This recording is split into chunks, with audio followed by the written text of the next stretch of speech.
If you could wave a magic wand, what is the one big career transformation that you want? And what do you think you need to do to make it happen?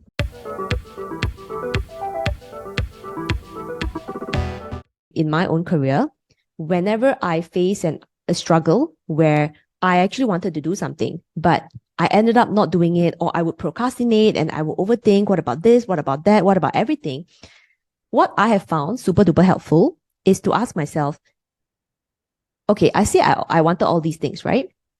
And it's very scary to change jobs, change company, change environment, change whatever. Now it's very scary. But the question I found very helpful is to ask myself, if I were to stay in this situation right now for another 3 years, and I don't even tell myself like 10 years, I mean, like, honestly, that's too long.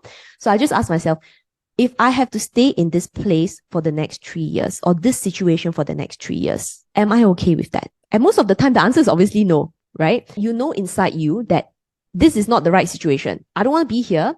I'm not surrounded by the right people, and I can probably do more. And I'm disappointed in myself because of whatever situation that's happening in your career right now. Maybe, you made certain wrong decisions or moves at some point, but really ask yourself whether, if you don't do anything, 3 more years in this situation, because it's not going to immediately get better tomorrow unless we do something about it. And when I say do something about it, doesn't mean that you end up changing a job immediately. Sometimes there is a preparation time to really improve your mindset, to really look into some of the skills that they are having, and then really start practicing and see how you can make your current situation better, then to move on. So that's the question that personally I found super duper helpful, because most of the time when I ask myself this question, I get this determination, and also I get this conviction to say, yeah, no way I want to be here anymore.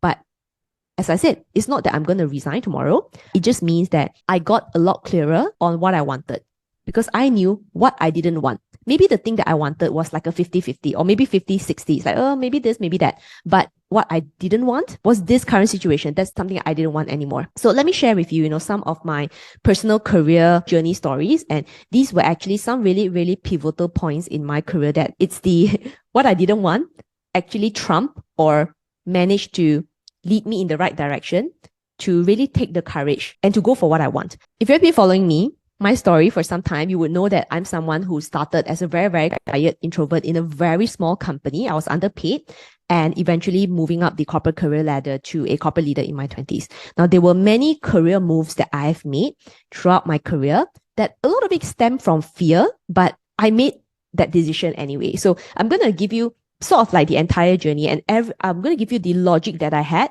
every single time when I change jobs, every time I change career or seek out for a new opportunity. There's always that driver and that motivation that push me to make that move. As you know, I started in a very, very small company during the financial crisis in 2008 and 2009. So I was stuck in this small company that honestly, it was just not right for me. Culturally, the people there, everybody is just like status quo, right? They just want to work, go home, and then like gossip, which I didn't like. Now, the problem was that I didn't have any other choice because it was during the financial crisis. So I knew that, okay, the plan is, right? Maybe I didn't have a clear plan then, but at that time, I just knew that this was not the future.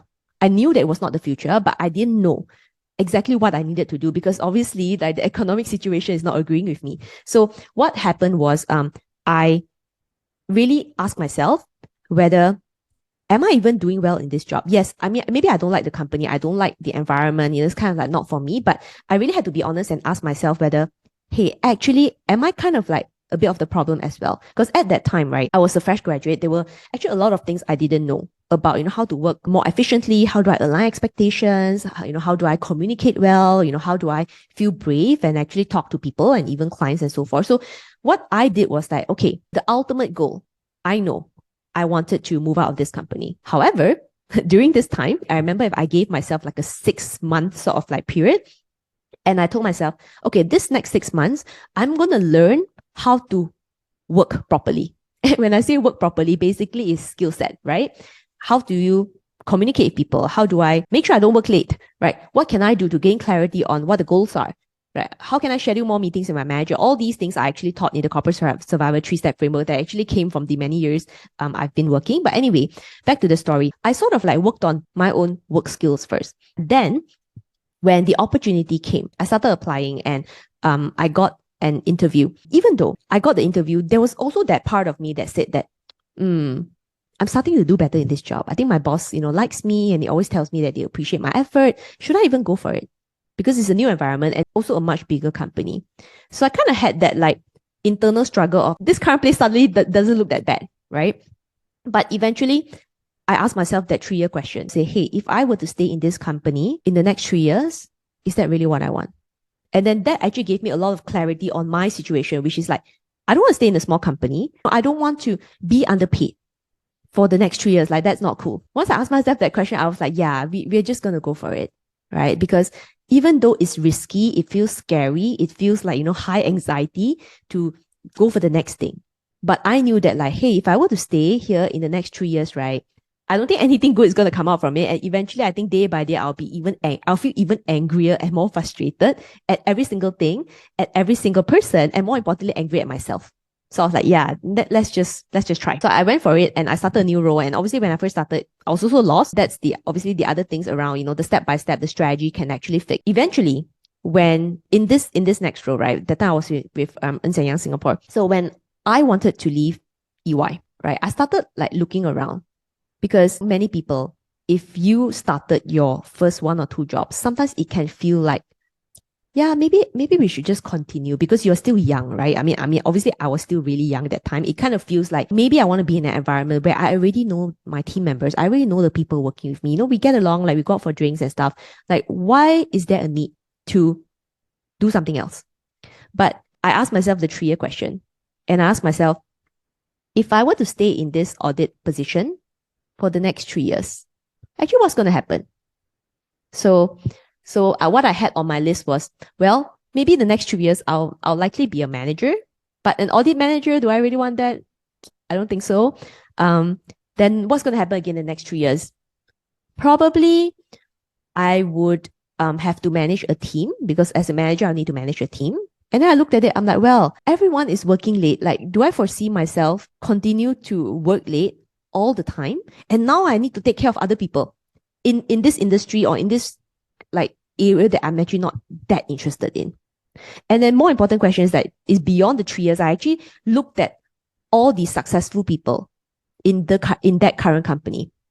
And obviously those are the partners, right? Or the managing directors or the, senior vice presidents, depending on which company you're in, right? But at that time for me, it was all the audit partners. And I looked at them and I was like, yeah, I don't think I want to be them. I cannot imagine, maybe not even 3 years, maybe you're talking about like 10 years.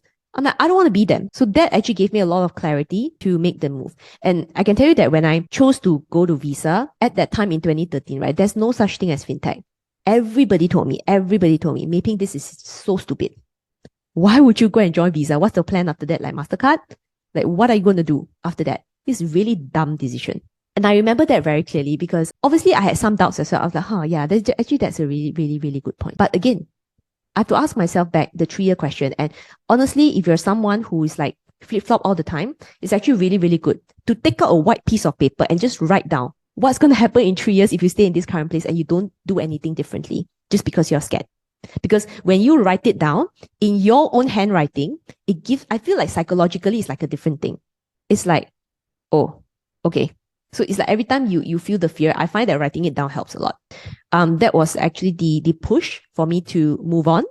And yeah, I mean, obviously it's very different. Like, it was my first sort of like MNC. It was my first commercial company. It was something quite different as to what I did before. So it's like a change, not just in role, but in industry and even expectations. And I also had to work with a lot of people overseas, which was still very new for me. I was still really, really glad that I made that decision because I knew that if I were to stay on, right, I was not going to be happy. And you don't want to reach a situation where you're already very frustrated.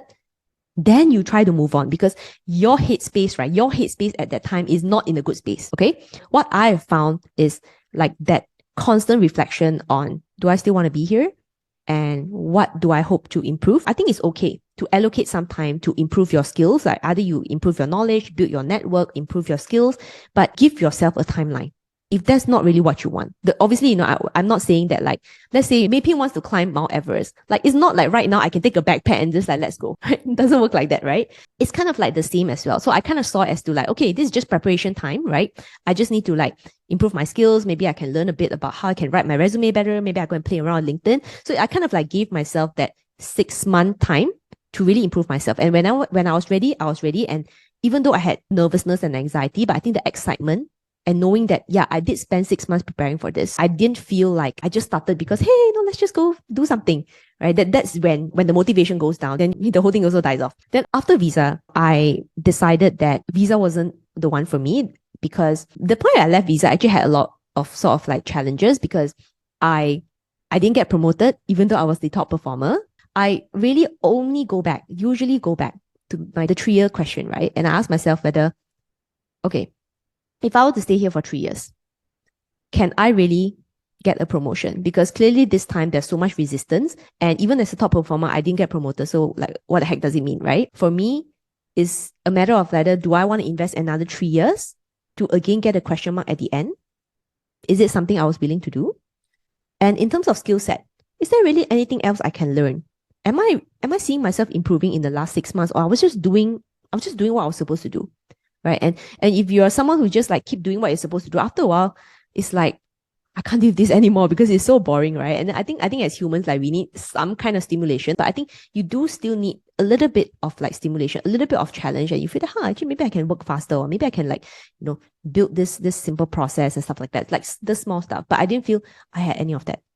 So I took the leap and I applied for Standard Chartered and I got the job. Now that job was actually really, really different from what I have done. And it was also a very new team. So meaning no policy, no procedure. The organization chart was actually non-existent at that time. And I think over the years, I've actually taken a lot of inspiration from that job to actually design the Corporate Survivor. And that's why you see in module 1 and 2, we go like really specific into like, outlining structure and stuff like that. That's because when I started that job, there was nothing. So my boss basically told me like, yeah, just do something. I'm like, do something? But I think rather than seeing it as something negative, I thought that, okay, maybe if there's really nothing, meaning that whatever that I do actually is a success, right? So if there's like nothing at all, like there's no expectation, like maybe the role is completely new, or maybe you just join a startup, or maybe it's like a new department in an MNC and there's like really nothing there. And I think that, oh, okay, so there's a chance for me to like reset what is the expectation I could potentially deliver. So I kind of like saw it as something a bit positive, even though things were very fast paced. But I always ask myself every 6 months or every 1 year, particularly during the mid-year performance review and year-end performance review, as you know that I focus on, those timings a lot, like particularly in June and, November, December. I think it's a really, really good time to always ask yourself whether what is the plan for the next 3 years? Like what is the plan for this job in the next 12 months? And in the next 3 years, like, do I still see that, yeah, I mean, I maybe want to stay here, right? I think sometimes like the reflection question is not done enough. And in today's very busy world, many of us don't really spend time to really think about, is that really important? And is that really what I want? How does that make me feel?